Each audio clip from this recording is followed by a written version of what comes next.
আউযু বিকা মিন হামাযাতিশ শায়াতিন ওয়া আউযু বিকা রব্বি আন ইয়াহযুরুন।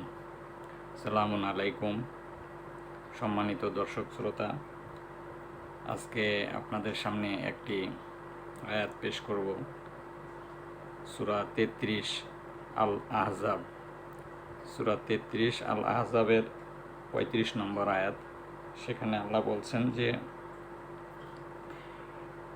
ইন্নাল মুসলিমিনা ওয়াল মুসলিমাত ওয়াল মুমিনিনা ওয়াল মুমিনাত ওয়াল কানিতিনা ওয়াল কানিতাত ওয়াস-সাদিকিনা ওয়াস-সাদিকাত ওয়াস-সাবিরিনা ওয়াস-সাবিরাত ওয়াল খাশিয়িনা ওয়াল খাশিয়াত ওয়াল মুতাসাদ্দিকিনা ওয়াল মুতাসাদ্দিকাত ওয়াস-সাইমিনা ওয়াস-সাইমাত ওয়াল হাফিজিনা ফুরুজাহুম ওয়াল হাফিজাত ওয়াজ-যাকিরিনা আল্লাহা কাসীরান ওয়াজ-যাকিরাত আ'আদ্দাল্লাহু লাহুম মাগফিরাতান ওয়া আজরান আজিম।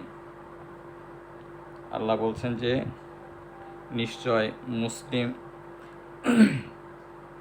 মুসলিম পুরুষ, মুসলিম নারী, মানে আল্লাহর আয়াতে আত্মসমর্পিত পুরুষ, আত্মসমর্পিত নারী, ওয়াল মুমিনিনা ওয়াল মুমিনাত, নিশ্চিত বিশ্বাসী পুরুষ, বিশ্বাসী নারী, ওয়াল কানিতিনা ওয়াল কানিতাত, অনুগত পুরুষ, অনুগত নারী, ওয়াস-সাদিকিনা ওয়াস-সাদিকাত, সত্যবাদী পুরুষ, সত্যবাদী নারী, ওয়াস-সাবিরিনা ওয়াস-সাবিরাত, ধৈর্যশীল, অবিচল, আল্লাহর পথে অবিচল থাকা পুরুষ, অবিচল থাকা নারী, ধৈর্যশীল পুরুষ, ধৈর্যশীল নারী, ওয়াল খাশিয়িনা ওয়াল খাশিয়াত, খুশু খুজু, আল্লাহর প্রতি হাম্বল, যে বিনয় পুরুষ, বিনয় নারী, ওয়াল মুতাসাদ্দিকিনা ওয়াল মুতাসাদ্দিকাত, দানশীল পুরুষ, দানশীল নারী, ওয়াস-সাইমিনা ওয়াস-সাইমাত, পাপ পঙ্কিলতা থেকে বিরত থাকা পুরুষ,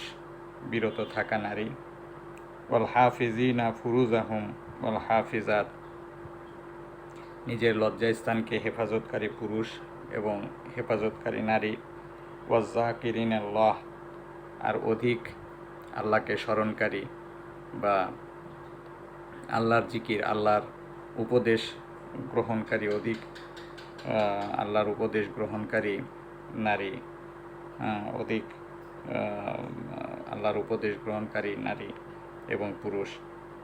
আ'আদ্দাল্লাহ, আল্লাহ তাদের জন্য প্রস্তুত রেখেছেন, লাহুম, তাদের জন্য, মাগফিরাতান, ক্ষমা, বা আজরান আজিমা, এবং মহাপুরস্কার। তাহলে মহাপুরস্কার আল্লাহর কাছ থেকে যদি নিতে চান এবং ক্ষমা নিতে চান, তাহলে কি আপনাকে মুসলিম হতে হবে, পুরুষ নারী যেই হন মুসলিম হতে হবে, আল্লাহর আয়াতে আত্মসমর্পিত হতে হবে, এবং সেই সাথে বিশ্বাসী হতে হবে, আল্লাহর সামনে দাঁড়াতে হবে, পরকালে আল্লাহর সামনে যে দাঁড়াতে হবে, হিসাব দিতে হবে, সেই বিশ্বাস আমাদের থাকতে হবে, যেখানে 5টা জিনিসের ওপরে একনিষ্ঠভাবে বিশ্বাস: আল্লাহতে বিশ্বাস, ফেরেশতাতে বিশ্বাস, কিতাবসমূহে বিশ্বাস, নবীসমূহে বিশ্বাস এবং পরকালে বিশ্বাস। এই যে বিশ্বাসের মানদণ্ডে উত্তীর্ণ হতে হবে এবং অনুগত পুরুষ, অনুগত নারী হতে হবে, সত্যবাদী পুরুষ, সত্যবাদী নারী হতে হবে, ধৈর্যশীল নারী, ধৈর্যশীল পুরুষ হতে হবে, খুশু খুজু, ওয়াল খাশিয়িনা ওয়াল খাশিয়াত, বিনয়ী এবং হাম্বল, আল্লাহর প্রতি পুরুষ এবং নারী হতে হবে, দানশীল পুরুষ, দানশীল নারী হতে হবে, এবং সাইমিনা ওয়াস-সাইমাত, সিয়াম পালনকারী নারী, সিয়াম পালনকারী পুরুষ। তারপরে নিজেদের লজ্জাস্থান হেফাজতকারী পুরুষ এবং নারী, এবং অধিক আল্লাহকে স্মরণ করে, যে আয-যাকিরিন, যারা আল্লাহ জিকিরে, আল্লাহর স্মারকে যারা নিজেকে নিবেদিত প্রাণ, সেই ধরনের পুরুষ এবং নারী, অধিক যারা আল্লাহকে স্মরণ করে, অধিক যারা আল্লাহর উপদেশ গ্রহণ করে এবং আল্লাহর স্মারককে নিজের জীবনে বাস্তবায়ন করে, সেই ধরনের পুরুষ এবং নারী, এদের জন্য আল্লাহ রেখেছেন, প্রস্তুত রেখেছেন ক্ষমা এবং মহাপুরস্কার। সুতরাং এই ক্রাইটেরিয়ার মধ্যে আমাদেরকে আসতে হবে।